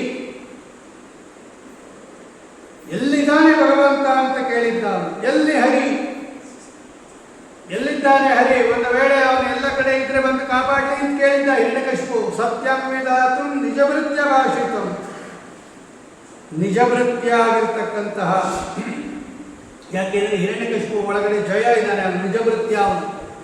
ಅವನು ಜಯ, ಅವನು ಭಗವಂತನ ಭೃತ್ಯ. ಅವನು ಕೇಳಿದ್ದ, ಎಲ್ಲಿದ್ದಾನೆ ಹರಿ? ಎಲ್ಲ ಒಂದು ವೇಳೆ ಎಲ್ಲ ಕಡೆ ಇದ್ರೆ ಕಂಬದಿಂದ ಬಂದು ಕಾಪಾಡಲಿ ಅಂತ. ಸತ್ಯಂ ವಿಧಾತುಂ ನಿಜಭೃತ್ಯ ಭಾಷಿತಂ. ನಿಜಭೃತ್ಯನೇ ಆದ ಹಿರಣ್ಯಕಶಿಪುವಿನ ಒಳಗೆ ಇದ್ದ ಜಯ ಎಲ್ಲಿದ್ದಾನೆ? ಈ ಕಂಬದಲ್ಲಿ ಇದ್ದಾನೆ, ಅವನು ಕಾಪಾಡಲಿ ಅಂತ ಕೇಳಿದ್ದ. ಎರಡನ್ನೂ ರಕ್ಷಣೆ ಮಾಡ್ತಾನೆ ಭಗವಂತ. ಅಥವಾ ನಿಜ ಅಂತ ಕೇಳಿದ್ರೆ ಸಂಸ್ಕೃತದಲ್ಲಿ ನಿಜ ಅಂದರೆ ಸ್ವಂತ, ನಮ್ಮದು ಅಂತ ಒಂದು ಅರ್ಥ ಇದೆ. ನಿಜ ಭೃತ್ಯ ಭಾಷಿತಂ, ನಿಜ ಅಂದರೆ ನಾವೇ ಅಂತ ಅರ್ಥ. ಸಂಸ್ಕೃತದಲ್ಲಿ ನಿಜ ಅಂದರೆ ನಮ್ಮದು, ಸ್ವಂತದ್ದು ಅಂತ ಅರ್ಥ, ತಾನು ಅಂತ ಅರ್ಥ. ನಿಜ ಅಂದರೆ ತಾನು, ನಿಜ ತಾನು. ಭೃತ್ಯ ಭಾಷಿತಂ, ನಿಜ ಇದನ್ನಲ್ಲ ಭಗವಂತ, ಅವನು ಭೃತ್ಯ ವಿಷಯ ಭಾಷಿತಂ ಅಂತ ಅರ್ಥ. ಭಕ್ತರ ವಿಷಯದಲ್ಲಿ ಭಗವಂತ ಏನು ಹೇಳಿದ್ದಾನೆ? ನಮೇ ಭಕ್ತ ಪ್ರಣಶ್ಯತಿ. ಭಗವಂತ ಹೇಳಿದ್ದಾನೆ, ನಾನು ಒಬ್ಬ ಭೃತ್ಯನನ್ನ ನಾಶ ಮಾಡಕ್ಕೆ ಬಿಡಲ್ಲ. ನಿಜವಾಗಲೂ ಅವನು ನನ್ನ ಭಕ್ತನಾದರೆ ನಮೇ ಭಕ್ತ ಪ್ರಣಶ್ಯತಿ, ನನ್ನ ಭಕ್ತ ಎಂದೂ ನರಕಕ್ಕೆ ಹೋಗೋದಿಲ್ಲ, ಎಂದೂ ಅವನು ಹಾಳಾಗೋದಿಲ್ಲ ಅಂತ ಹೇಳಿದ ಭಗವಂತ. ನಾ ಕಾಪಾಡ್ತೀನಿ ಅಂತ ಆ ಮಾತನ್ನು ಸತ್ಯ ಮಾಡ್ತಾನೆ ಭಗವಂತ. ನೋಡಲು ಹೇಳಿದ್ದ ಭಗವಂತ, ನಮೇ ಭಕ್ತ ಪ್ರಣಶ್ಯತಿ, ನನ್ನನ್ನು ನಂಬಿರ್ತಕ್ಕಂಥ ಭಕ್ತ ಎಂದೂ ಕೂಡ ನಾಶ ಆಗಲ್ಲ, ಎಂದೂ ಹಾಳಾಗಲ್ಲ, ನರಕಾಲಿ ಅನಂತಕ್ಕೆ ಪ್ರಾಪ್ತನಾಗೋದಿಲ್ಲ ಅಂತ ಭಗವಂತ ಏನು ಹೇಳಿದ್ದಾನೆ? ತಾನೇ ಏನು ಹೇಳಿದ್ದಾನೆ? ನಮೇ ಭಕ್ತ ಪ್ರಣಶ್ಯತಿ ಅಂತ. ಅದನ್ನು ಸತ್ಯ ಮಾಡೋಕ್ಕೋಸ್ಕರವಾಗಿ ಭಗವಂತ ತನ್ನ ಮಾತನ್ನೇ ಸತ್ಯ ಮಾಡೋಕ್ಕೋಸ್ಕರವಾಗಿ ನಿಜ ಭೃತ್ಯ ಭಾಷಿತಂ ಅಂದರೆ ತನ್ನ ಮಾತನ್ನ ತಾನೇ ಸತ್ಯ ಮಾಡೋಕ್ಕೋಸ್ಕರವಾಗಿ. ನಿಜ ಅಂದರೆ ತಾನು, ಭೃತ್ಯ ಅಂದರೆ ತನ್ನ ಭೃತ್ಯರ ವಿಷಯದಲ್ಲಿ ಭಾಷಿತಂ ಏನು ಉಪದೇಶ ಮಾಡಿದ್ದಾನೆ, ಏನು ಹೇಳಿದ್ದಾನೆ? ಸತ್ಯಂ ವಿಧಾತುಂ ನಿಜ ಭೃತ್ಯ ಭಾಷಿತಂ. ತನ್ನ ಭಕ್ತರ ವಿಷಯದಲ್ಲಿ ನಾನು ಭಕ್ತರನ್ನು ರಕ್ಷಣೆ ಮಾಡ್ತೀನಿ ಅಂತ ಪರಮಾತ್ಮ ಏನು ಹೇಳಿದ್ದಾನೆ? ಸತ್ಯಂ ವಿಧಾತುಂ. ಆ ಮಾತನ್ನು ಸತ್ಯ ಮಾಡೋಕ್ಕೋಸ್ಕರವಾಗಿ ಕಂಬದಿಂದ ಬರ್ತಾ ಇದ್ದಾನೆ. ಅಥವಾ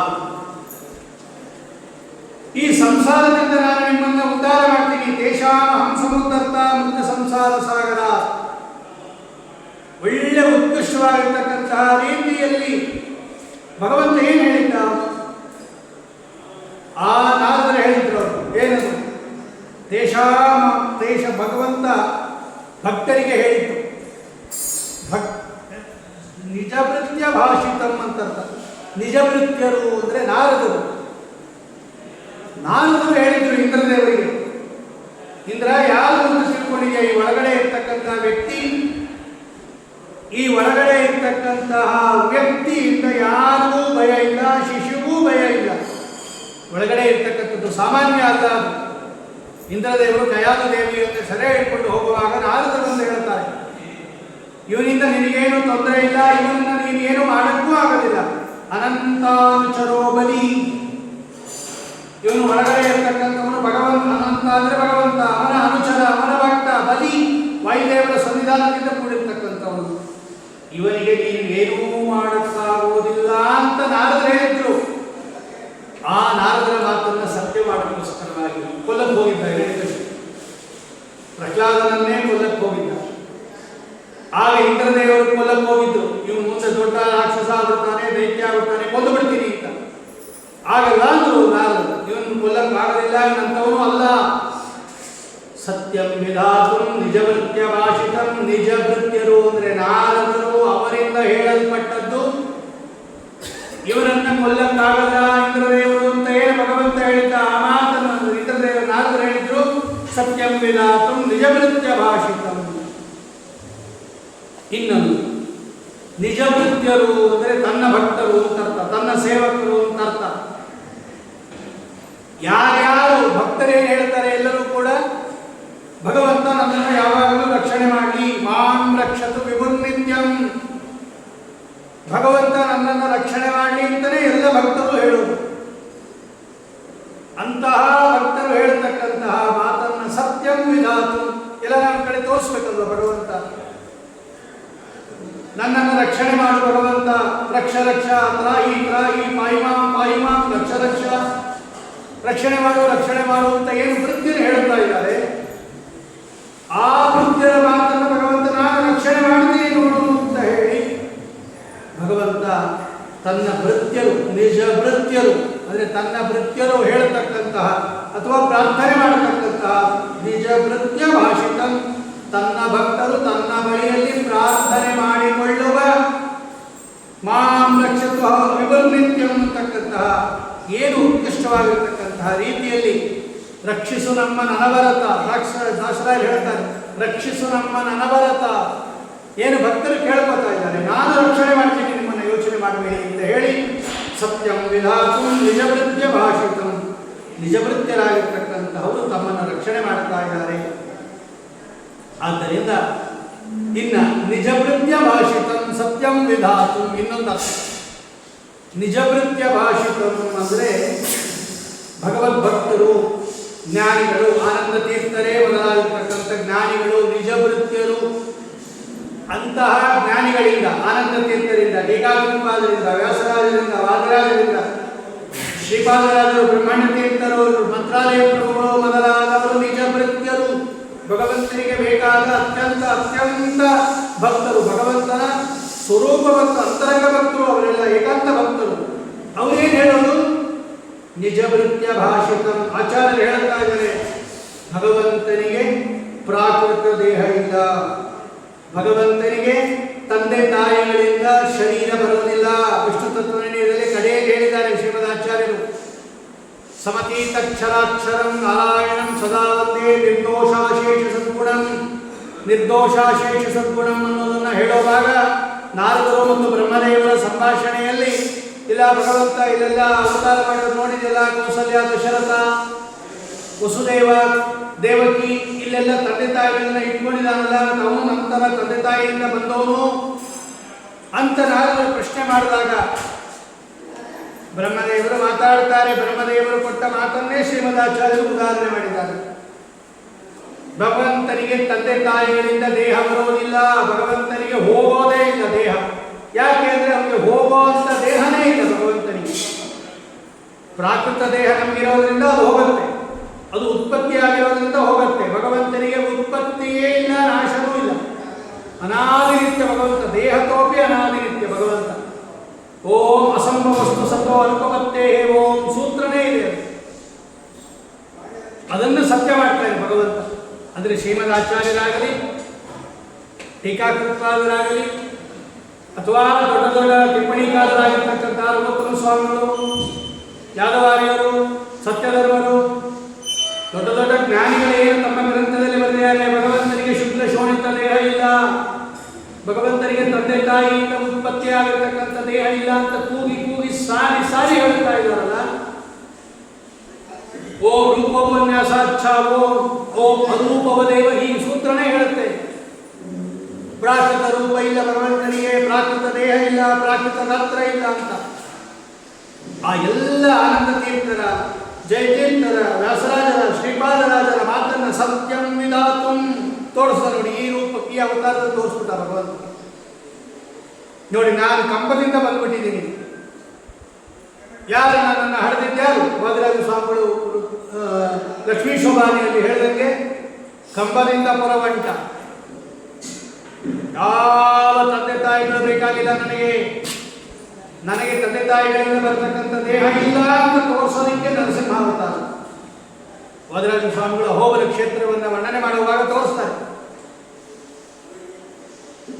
ನನಗೆ ಸರ್ವಾಂತರ್ಯಾಮಿತಾಂ ಸ್ವೀಯಾಂ, ನಾನು ಸರ್ವತ್ರ ವ್ಯಾಪ್ತನಾಗಿದ್ದೀನಿ ಅಂತ ಒಂದು, ನನಗೆ ಶುಕ್ಲ ಶೋಣಿತ ದೇಹ ಇಲ್ಲ ಅಂತ ಒಂದು.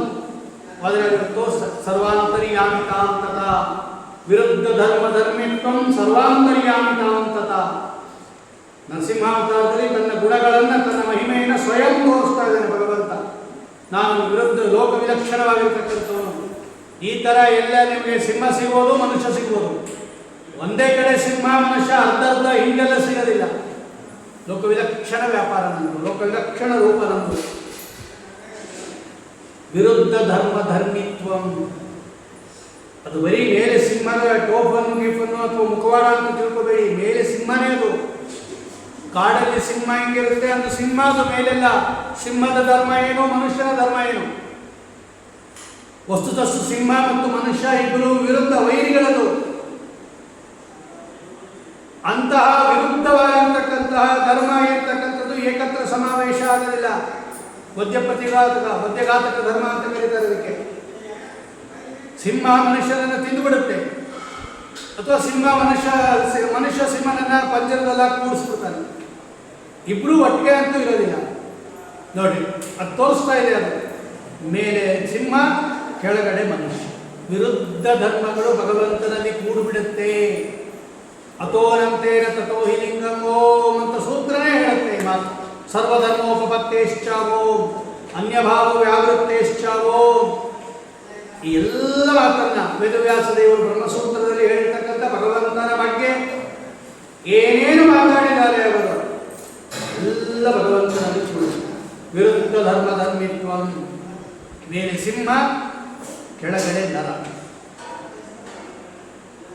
ಕೆಳಗೆಲ್ಲ ಮನುಷ್ಯ ಧರ್ಮ, ಮೇಲೆಲ್ಲ ಸಿಂಹದ ಧರ್ಮ. ಇಂತಹ ಅತ್ಯದ್ಭುತವಾದ ರೂಪವನ್ನು ಭಗವಂತ ಸ್ವೀಕಾರ ಮಾಡಿದ್ದಾನೆ.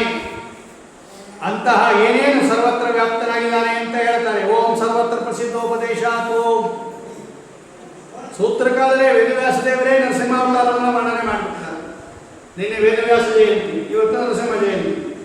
ವೇದವ್ಯಾಸ ದೇವರು ಭಗವಂತನ ಬಗ್ಗೆ ಏನು ಹೇಳೋದು? ಸರ್ವತ್ರ.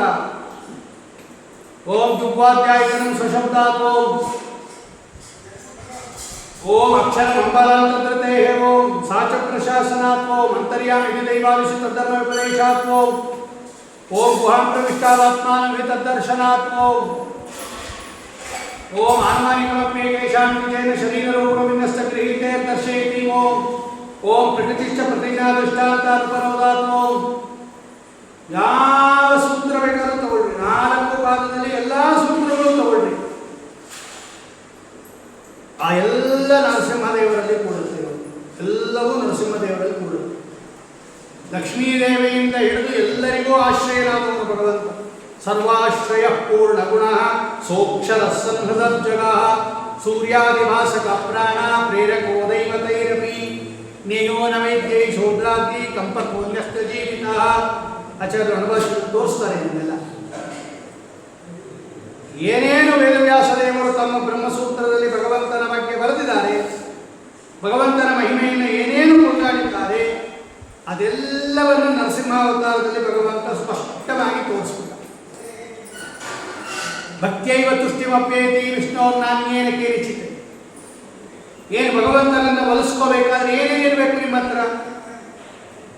ಲೋಕದಲ್ಲಿ ಒಂದು ಕಾರ್ಯ ಮಾಡಬೇಕಾದ್ರೆ ಒಂದು ಏಜ್ ಅಂತ ಇರುತ್ತೆ ನೋಡಿ. ವೋಟ್ ಹಾಕಬೇಕಾದ್ರೆ ಒಂದು ಏಜ್ ಲಿಮಿಟ್ ಇದೆ. ಡ್ರೈವಿಂಗ್ ಲೈಸೆನ್ಸ್ ಬೇಕಾದ್ರೆ ಒಂದು ಏಜ್ ಲಿಮಿಟ್ ಇದೆ. ಬ್ಯಾಂಕಲ್ಲಿ ಅಕೌಂಟ್ ಓಪನ್ ಮಾಡಬೇಕಾದ್ರೆ ಒಂದು ಏಜ್ ಲಿಮಿಟ್ ಇದೆ. ಎಲೆಕ್ಷನ್ ನಿಂತ್ಕೋಬೇಕಾದ್ರೆ ಎಷ್ಟು ವಯಸ್ಸಾಗಿರಬೇಕು ಅಂತಿದೆ. ಭಗವಂತನನ್ನ ಒಲಿಸ್ಕೊಳ್ಳಲಿಕ್ಕೆ ಏಜ್ ಲಿಮಿಟ್ ಏನಿಲ್ಲ. ಹಣ್ಣು ಮುದುಕರಾಗಿರ್ತಕ್ಕಂಥ ಶರಭಂಗ ಋಷಿಗಳು ಭಗವಂತನನ್ನು ಒಲಿಸ್ಕೊಂಡ್ರು.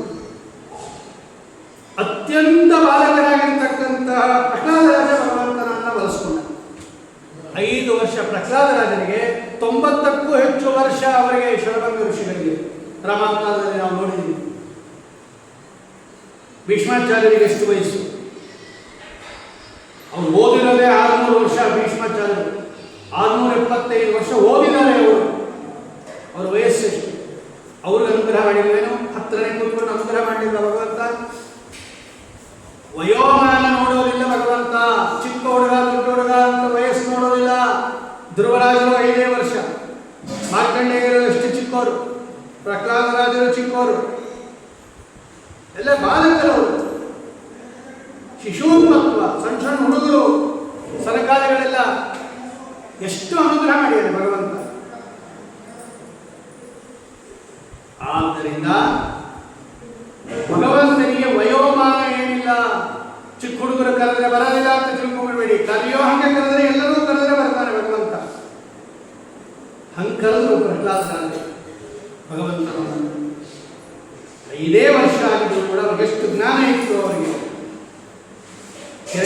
ಕೇಳಿದ್ದಕ್ಕೆಲ್ಲ ಪ್ರಶ್ನೆಗಳಿಗೆ ದಿಟ್ಟ ಉತ್ತರವನ್ನು ಕೊಟ್ಟಿರ್ತಕ್ಕಂತಹ ಅನುಭವ. ಆದ್ದರಿಂದ ಅದನ್ನು ತೋರಿಸ್ತಾ ಇದ್ದಾರೆ ನರಸಿಂಹಾವತಾರದಲ್ಲಿ ಭಗವಂತ. ನೀವು ಭಕ್ತರಾಗಿರಬೇಕು, ಆಗ ಬರುವುದು. ಎಲ್ಲಿ ಭಕ್ತರು ಕರೆದರೆ ಅಲ್ಲೇ ಬಂದನು ಒದಗುವನು, ಎಲ್ಲಿರುವನೋ ರಂಗ ಎಂಬ ಸಂಶಯ ಬೇಡ. ದಾಸರಾಯರು ಹೇಳ್ತಾರೆ, ಎಲ್ಲಿ ಭಕ್ತರು ಕರೆದರೆ ಅಲ್ಲಿ ಬಂದು ಒದಗುವನು. ಆದ್ದರಿಂದ ಭಗವಂತ ಪ್ರಹ್ಲಾದ ರಾಜರಿಗೆ ಅದಕ್ಕೆ ತರಳ ಬಾಲಕ ಅಂತಲೇ ಬರೀತಾರೆ. ಅವರು ಚಿಕ್ಕ ಕೂಸು, ಸ್ತಂಭಾತ್ಮಕ, ಡಿಂಬಾಯ ದತ್ತವರ, ಡಿಂಬ ಅಂದರೆ ಕೂಸು, ಅಂತಹ ಕೂಸಿಗೆ ವರವನ್ನು ಕೊಟ್ಟಿರ್ತಕ್ಕಂಥವರು ನೀನು. ಆದ್ದರಿಂದ ನರಸಿಂಹಾವತಾರವನ್ನು ವರ್ಣನೆ ಮಾಡುವ ಕಾಲಕ್ಕೆ ಭಾಗವತದಲ್ಲಿ ಸತ್ಯಂ ವಿಧಾತಂ ನಿಜಭೃತ್ಯ ಭಾಷಿತಂ ವ್ಯಾಪ್ತಿಂಚ ಭೂತೇಷು ಅಖಿಲೇಷು ಚಾತ್ಮನಃ ಅದೃಶ್ಯತ ಅತ್ಯದ್ಭುತ ರೂಪಮುದ್ವಹಂ ಸ್ತಂಭೆ ಸಭಾಯಾಂ ನಮೃಗಂ ನಮಾಮಿಷಿ. ಅತ್ಯದ್ಭುತ ರೂಪ, ನಮೋ ಅದ್ಭುತ ಸಿಂಹಾಯ ಅಂತ ಒಂದು ಶ್ಲೋಕ ಇದೆ ಭಾಗವತದಲ್ಲಿ. ನಾವೆಲ್ಲೆಲ್ಲ ಕಾಡಲ್ಲಿ ಅಥವಾ ಸರ್ಕಸ್ಸಲ್ಲಿ ನೋಡ್ತೇವಲ್ಲ, ಆ ಸಿಂಹ ಅಲ್ಲ, ಭಗವಂತನದು ಮೇಲೆ ಇರೋ ರೂಪ. ಅದ್ಭುತ ಸಿಂಹಾಯ, ನಮೋ ಅದ್ಭುತ ಸಿಂಹಾಯ. ಒಂದು ಮಂತ್ರ, ಬೀಜಾಕ್ಷರ ಮಂತ್ರವಾಗಿರ್ತಕ್ಕಂಥದ್ದು ಒಂದಿದೆ, ದೇವತೆಗಳೆಲ್ಲ ಸ್ತೋತ್ರ ಮಾಡುವುದು ನರಸಿಂಹದೇವರನ್ನ. ಅದ್ಭುತ ಸಿಂಹ ಅಂತ ಕರೀತಾರೆ. ಅಂದರೆ ಲೋಕವಿಲಕ್ಷಣ ಸಿಂಹ. ಅದು ಅಪ್ರಾಕೃತವಾಗಿರ್ತಕ್ಕಂಥ ಸಿಂಹ ದೇಹದಲ್ಲಿದ್ದರೂ ಅಪ್ರಾಕೃತ ಸಿಂಹ ಭಗವಂತ. ಅಂತಹ ಅದ್ಭುತವಾಗಿರ್ತಕ್ಕಂತಹ ಭಗವಂತ ಹೇಳಿ ತಮದ್ಭುತಂ ಬಾಲಕಂ ಭುಜೇಕ್ಷಣ ಮತ್ತು ಕೃಷ್ಣಾವತಾರದಲ್ಲಿ ತೋರಿಸದ ಭಗವಂತ ಅದ್ಭುತವಾಗಿರ್ತಕ್ಕಂಥದ್ದು. ವೇದವ್ಯಾಸರು ಬರೀತಾರೆ, ಓಂ ಪರಮತ ಸೇತು ಮಾನ ಸಂಬಂಧ ವೇದ ವ್ಯಪದೇಶೇಭ್ಯ. ಓಂ ಭಗವಂತನ ರೂಪ ಅಪ್ರಾಕೃತ ರೂಪ, ಅತ್ಯದ್ಭುತ ರೂಪ, ಲೋಕವಿಲಕ್ಷಣ ರೂಪ. ಅದು ನರಸಿಂಹ ರೂಪನೂ ಅಷ್ಟೇ ಲೋಕವಿಲಕ್ಷಣವಾದ ರೂಪ. ಅದನ್ನು ಚಿಂತನೆ ಮಾಡಿ ವೇದವ್ಯಾಸ ಜಯಂತಿ ಪಕ್ಕದಲ್ಲೇ ನರಸಿಂಹ ಜಯಂತಿ ಬಂದ್ಬಿಟ್ಟು ಅಂತಹ ಉತ್ಕೃಷ್ಟವಾಗಿರ್ತಕ್ಕಂತಹ ಭಗವಂತನ ರೂಪಗಳು. ಆ ವೇದವ್ಯಾಸ ದೇವರು ತಮ್ಮ ತಮ್ಮ ಸ್ತೋತ್ರದಲ್ಲಿ ಅಥವಾ ತಮ್ಮ ತಮ್ಮ ಸೂತ್ರದಲ್ಲಿ, ಭಾಗವತದಲ್ಲಿ, ಬ್ರಹ್ಮಸೂತ್ರದಲ್ಲಿ, ಮಹಾಭಾರತದಲ್ಲಿ ಏನು ಭಗವಂತನ ಬಗ್ಗೆ ಮಾತಾಡಿದ್ದಾರೆ. ಆಚಾರ್ಯರು ಮಹಾಭಾರತ ತಾತ್ಪರ್ಯದಿಂದ ಬರೀತಾರೆ, ಸ್ತುಹಿಶ್ರುತಂ ಗತ್ತ ಸತಂ ಯೌವಾನಂ ಮೃಗನ್ನ ಭೀಮಂ ಉಪಹತ್ಮುಗ್ರಂ ಮೃಡಾಚರಿತ್ರೇ ರುದ್ರಸ್ತವಾನೋನ್ಯಂತೆ ಅಸ್ಮಿನ್ನಿವ ಬಂತು ಸೇನಾ. ರುದ್ರದೇವರ ಉಪಾಸ್ಯ ಮೂರ್ತಿ ನರಸಿಂಹ ರೂಪ. ಸ್ತುಹಿ ಶ್ರುತಂ ಗರ್ತ ಸದಂ ಯುವಾನಂ. ಗರ್ತ ಸದಂ ಅಂದರೆ ಹೃದಯ ಗುಹೆಯಲ್ಲಿರುವನು ಅರ್ಥ. ಯುವಾನಂ ಯಾವಾಗಲೂ ಯೌವನವಾಗಿರ್ತಕ್ಕಂಥವನು. ಮೃಗನ್ನ ಭೀಮಂ, ಮೃಗ ಅಂದರೆ ಸಿಂಹ, ಸಂಸ್ಕೃತದಲ್ಲಿ ಮೃಗೇಂದ್ರ ಅಂತಲೇ ಕರೆಯೋದಕ್ಕೆ ಮೃಗರಾಜ.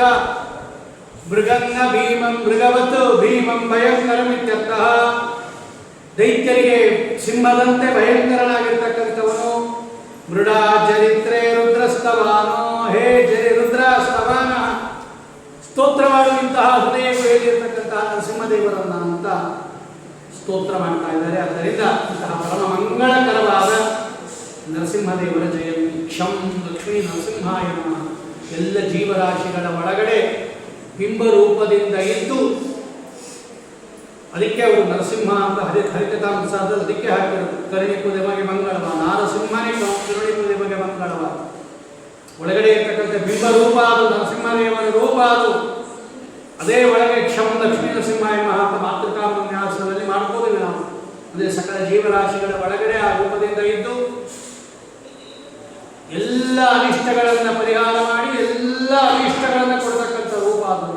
ನರಸಿಂಹೋ ಅಖಿಲಾಜ್ಞಾನ ಮತ್ತು ಧ್ವಾಂತ ದಿವಾಕರ ಜಯತ್ಯಮಿತಿ ಸಜ್ಞಾನ ಸುಖಶಕ್ತಿ ಪಯೋಂತಿ. ಎಲ್ಲ ಅನಿಷ್ಟಗಳನ್ನು ತೆಗೀತಕ್ಕಂಥ ರೂಪ ಅದು. ಎಲ್ಲ ಇಷ್ಟಗಳನ್ನು ಕೊಡ್ತಕ್ಕಂಥ ರೂಪ, ಒಂದೇ ರೂಪ ಅದು. ಎಲ್ಲ ಅನಿಷ್ಟಗಳನ್ನು ತೆಗೆದು ಬಿಡುತ್ತೆ, ಎಲ್ಲ ಇಷ್ಟಗಳನ್ನು ಕೊಡ್ತಕ್ಕಂಥ. ಅದಕ್ಕೆ ಅವರು ಮಾಯಾವಾದ ಕನ್ನಡದಲ್ಲಿ ನರಸಿಂಹಸ್ತುತಿ ಮಾಡಿದ್ದಾರೆ ಅಂತ ಟೀಕಾರಾಗಿ ಬರೀತಾರೆ. ಅಂತಹ ಪರಮ ಮಂಗಳಕರವಾದ ನರಸಿಂಹದೇವರ ಪ್ರಾದುರ್ಭಾವವಾಗಿರ್ತಕ್ಕಂತಹ ದಿನ ವೈಶಾಖ ಶುಕ್ಲ ಚತುರ್ದಶಿ ದಿವಸ ಭಗವಂತ ಕಂಬದಿಂದ ಪ್ರಕಟನಾಗಿರ್ತಕ್ಕಂತಹ ದಿವಸ. ನಮ್ಮಂತಹ ವಾದಿರಾಜ ಸ್ವಾಮಿಗಳು ವರ್ಣನೆ ಮಾಡ್ತಾರೆ. ಅದೊಂದು ಶ್ಲೋಕ ಹೇಳಿ ಮುಕ್ತಾಯ ಮಾಡಬಹುದು. ಅಹೋಬಲ ಕ್ಷೇತ್ರವನ್ನು ವರ್ಣನೆ ಮಾಡುವಾಗ ನರಸಿಂಹದೇವರನ್ನ ಕೇಳ್ಕೊತಾರೆ ವಾದಿರಾಜ ಸ್ವಾಮಿಗಳು. ನಮ್ಗೇನು ಕೊಡಬೇಕು ಕೇಳಬೇಕು ಅಂತಲೂ ಗೊತ್ತಿಲ್ಲ ಭಗವಂತನನ್ನು. ಅದು ಹೇಳ್ಕೊಡ್ತಾರೆ. ಅಹೋಬಲ ನರಸಿಂಹದೇವರು ನವನಾರಸಿಂಹ ಕ್ಷೇತ್ರ ವರ್ಣನೆ ಮಾಡಿದ್ದಾರೆ ತೀರ್ಥ ಪ್ರಬಂಧದಲ್ಲಿ. ಯಸ್ತಂಬೆ ಪ್ರಕಟೀ ಬಭೂವ ಸಮಯೇ ಸ್ತಂಭಾಯಿತೆ ವಿಸ್ಫುಟಿ ಮೈ. ಸ್ವಾಮಿ, ನೀನು ಕಂಬದಿಂದ ಆವಿರ್ಭೂತನಾದಿ, ನಾನು ಒಂದು ಕಂಬ ಇದ್ದಂಗೆ ಅಂತಾರೆ ವಾದಿರಾಜ ಸ್ವಾಮಿಗಳು. ಸ್ತಂಭಾಯಿತೆ, ನೋಡಕ್ಕೆ ಅಚೇತನ ನಾನು, ಜ್ಞಾನ ಇಲ್ಲ, ನಾನು ಜಡ ಪದಾರ್ಥ, ಒಂದು ಕಂಬ. ಲೋಕದಲ್ಲಿ ನೋಡಿ ಕೆಲವರು ಏನು ಹೇಳಿದ್ರು ಸುಮ್ಮನೆ ನಿಂತಿರ್ತಾರೆ. ಆವಾಗಿಂದ ಹೇಳ್ತಾ ಇದ್ದೀನಿ ಕಂಬ ನಿಂತಿದ್ದಾನೆ ಅಂತ. ಅಂದರೆ ನಾ ಹೇಳಿದ್ದೇನು ಕೇಳಿಸ್ಕೊತಾ ಇಲ್ಲ, ರಿಯಾಕ್ಷನ್ ತೋರಿಸ್ತಾ ಇಲ್ಲ ಅನ್ನೋ ಅರ್ಥದಲ್ಲಿ ಕಂಬ, ಜ್ಞಾನ ಇಲ್ಲ ಅವನಿಗೆ ಅಂತ ಅರ್ಥ ಬೈತಾರೆ. ವಾದರಾಜರು ಹೇಳ್ತಾರೆ ನಾನು ಕಂಬ ಇದ್ದಂಗೆ, ಚೇತನನಾಗಿದ್ರೂ ಕೂಡ ಕಂಬ ಇದ್ದಂಗೆ, ಜ್ಞಾನ ಇಲ್ಲದೆ ಇರೋದ್ರಿಂದ ಸ್ತಂಭ ಇದ್ದೇ ಸ್ಫುಟಿ ಪ್ರಕಟಿ ಬಬುವ. ಇಂತಹ ಅಜ್ಞಾನಿಯಾಗಿರ್ತಕ್ಕಂಥ ನನ್ನ ದೇಹದಲ್ಲಿ ಅಥವಾ ನನ್ನ ಜೀವನಲ್ಲೂ ಪ್ರಕಟನಾಗು, ಅವಿರ್ಭೂತನಾಗು, ನಿನ್ನ ಬಿಂಬರೂಪವನ್ನು ತೋರಿಸು, ಅಲ್ಲಿ ಕಂಬದಿಂದ ಬಂದಂಗೆ ನನ್ನಲ್ಲೂ ಬಾ, ಅನುಗ್ರಹ ಮಾಡು. ಆಮೇಲೆ ನೀನು ಉತ್ಕೃಷ್ಟವಾಗಿರ್ತಕ್ಕಂತಹ ಯಾವ ಭವನಾಶಿನಿ ತಟಗತಃ, ಅಲ್ಲಿ ಭವನಾಶಿನಿ ಅಂತ ಒಂದು ನದಿ ಇದೆ, ಅಹೋಬಲದಲ್ಲಿ ಮೇಲ್ಗಡೆನೇ ಇದೆ, ಅಹೋಬಲ ನರಸಿಂಹದೇವರ ಹತ್ರನೇ ಇದೆ. ಭವನಾಶಿನಿ ನದಿಯಿಂದನೇ ನೀರು ತಗೊಂಡೋಗೋದು, ಭವನಾಶಿನಿ ನರಸಿಂಹದೇವರಿಗೆ ಅಭಿಷೇಕ ಮಾಡಕ್ಕೆ. ಭವನಾಶಿನಿ ತಟದಲ್ಲಿರ್ತಕ್ಕಂತಹ ಹೇ ಅಹೋಬಲ ನರಸಿಂಹ ನಾಶಿನಿ ಭವ, ಅದು ಹೆಸರೇ ಹಾಗೆ, ಭವನಾಶಿನಿ. ಭವ ಅಂದರೆ ಸಂಸಾರ, ಅದನ್ನು ನಾಶ ಮಾಡತಕ್ಕಂಥವನು. ಈ ಸಂಸಾರವನ್ನು ನಾಶ ಮಾಡು. ಭವನಾಶಿನಿ ತನ್ನಲ್ಲಿರ್ತಕ್ಕಂಥ ಹೇ ಅಹೋಬಲ ನರಸಿಂಹ, ನನ್ನ ಭವ ಸಂಸಾರವನ್ನು ನಾಶ ಮಾಡು.